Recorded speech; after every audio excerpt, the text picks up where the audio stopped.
알아두면 쓸데많은 영국사 이야기. 두 번째 이야기. 바이킹을 물리친 불새 추리 영웅 엘프레드 대왕. 영국인의 조상에는 켈트족과 로마인의 후예에 서유럽에서 건너온 앵글로색슨족이 있습니다. 그 전까지 영국은 브리튼이라고 불렸는데 게르만기인 앵글로색슨족이 점령한 후 앵글로인의 땅이라는 의미인 잉글랜드라고 불렸습니다. 287년에 앵글로색슨계의 해적들이 처음으로 연해 지역을 침범하였으며 429년에는 내륙 깊숙이 침투해 약탈을 일삼았습니다. 브리튼인들은 필사적인 저항을 했지만 해적들의 맞수가 될 수 없었기 때문에 용맹한 색센인 전사 집단을 용병으로 불러들였습니다. 그러나 전투를 위해 불러들인 용병인 앵글로색슨족이 이 땅의 새로운 주인이 되고 말았습니다. 앵글로색슨족은 여러 개의 작은 왕국을 세워 세력 다툼을 시작했습니다.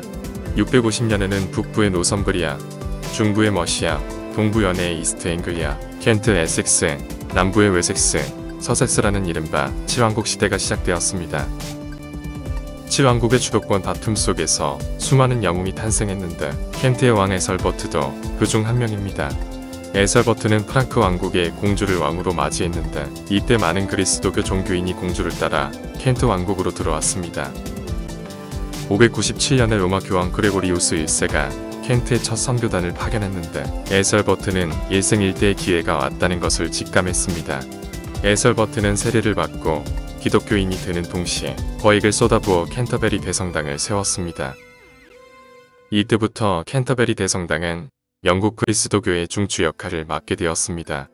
이후 여러 왕국의 국왕과 백성이 속속 그리스도교의 신자가 되었으며 동남부의 여러 왕국에 교회와 수도원이 세워지면서 그리스도교는 빠른 속도로 퍼져나갔습니다. 그럼 잠시 캔터베리 대성당의 모습을 보도록 하겠습니다.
(8 세기) 무렵에 중부의 머시아 왕국이 세력을 키워 약 80여 년 동안 브리튼 섬의 패권을 장악했는데 특히 머시아의 왕우파는 유럽 대륙까지 영향력을 뻗쳤습니다. 그는 켄트 왕국을 비롯한 주변의 작은 왕국들을 복속시키고 반항하는 주민들을 잔혹하게 진압해 요크 지역 이남의 잉글랜드 대부분 지역을 평정했습니다. 또 프랑크 왕국 샤르마뉴 대제의 딸과 자신의 아들을 정략 결혼시켜 유럽 대륙에까지 위세를 드높였습니다. 796년에 오파 왕이 죽자 머시아 왕국은 쇠락하기 시작했는데 이때 웨섹스 왕국이 브리튼 섬의 패권을 거머쥐었습니다. 9세기 초에 이르러 웨섹스의 에그버트 왕이 머시아 왕국을 정복하자 여러 왕국의 국왕들이 그를 브리튼의 왕으로 추대했습니다. 이로써 에그버트는 명실상부하게 잉글랜드 지역을 통일했습니다. 웨섹스 왕국의 패권 장악으로 한동안 평화가 유지되었지만 북유럽의 해적인 데인인이 브리튼 섬을 침범하면서 다시 피바람이 몰아쳤습니다. 스칸디나비아 반도 출신인 데인인은 수백 년 전에 앵글로색슨족처럼 바다를 건너와 브리튼 섬을 침략했습니다. 바이킹족이라고 불린 그들은 뱃머리가 뾰족하게 솟아오른 바이킹선을 타고 바다를 누비고 다녔는데 남의 땅이든 금은보화든 무조건 훔친 사람이 주인이었습니다. 바이킹족은 250여 년에 걸쳐 브리튼 섬을 무자비하게 약탈하며 바이킹 시대를 구가했습니다. 브리튼 섬에는 바이킹족에 대적할 만한 국가가 없었기 때문에 바이킹족은 원하는 대로 곡식과 재물을 챙겨올 수 있는 식량 창고와도 같았습니다. 바이킹족의 약탈이 오랫동안 계속되어 곡식과 재물이 텅 비게 되자 바이킹족은 비옥한 토지에 눈독을 들이기 시작했습니다. 가족을 데리고 와 브리튼 섬에 정착해서 살며 농사를 지었는데 당시 바이킹족이 거주하던 지역을 데인로라고 불렀습니다. 849년에 영국의 위대한 영웅 엘프레드 대왕이 지금의 버크셔주 지역에서 태어났습니다. 그의 아버지는 웨섹스 왕국의 왕이었고 그의 형이 당시 국왕이었기 때문에 어린 시절부터 왕자로서 훌륭한 교육을 받았습니다.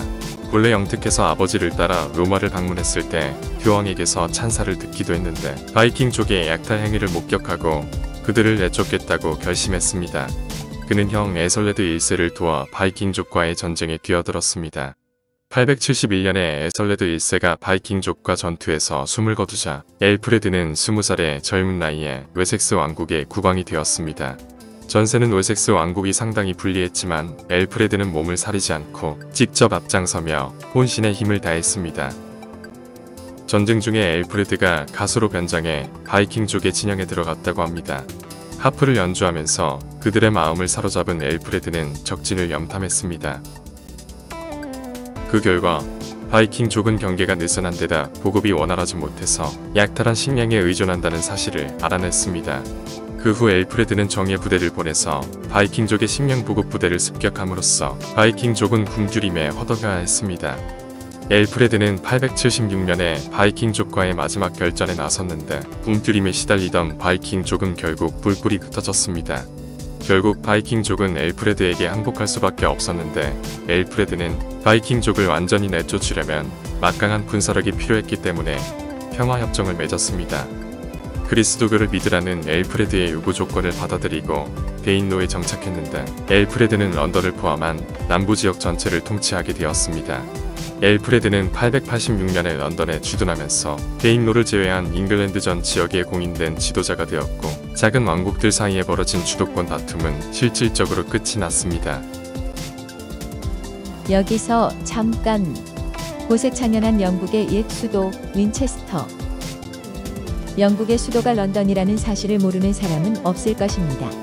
그러나 윈체스터가 런던 이전에 잉글랜드 최초의 수도였다는 사실을 아는 사람은 많지 않습니다. 윈체스터는 런던에서 자동차로 1시간 거리에 있습니다.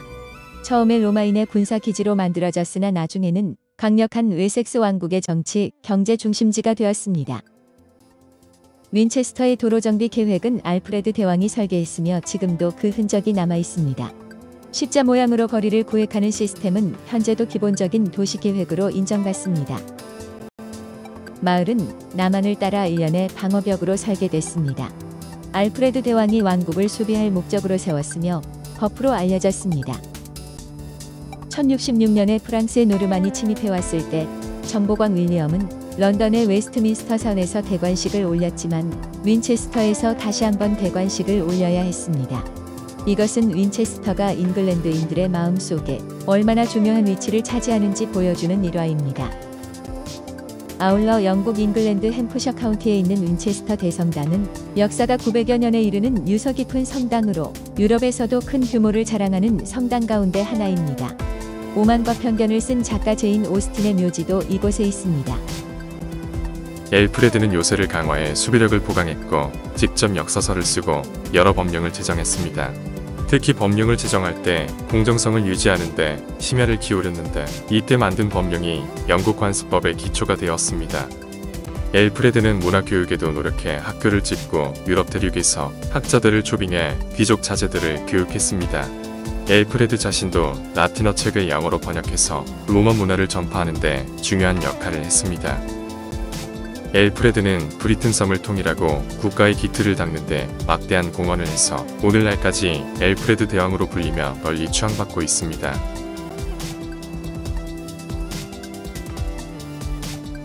세 번째 이야기. 잉글랜드를 정복한 노르망디 공국 윌리엄 공작으로 이어집니다.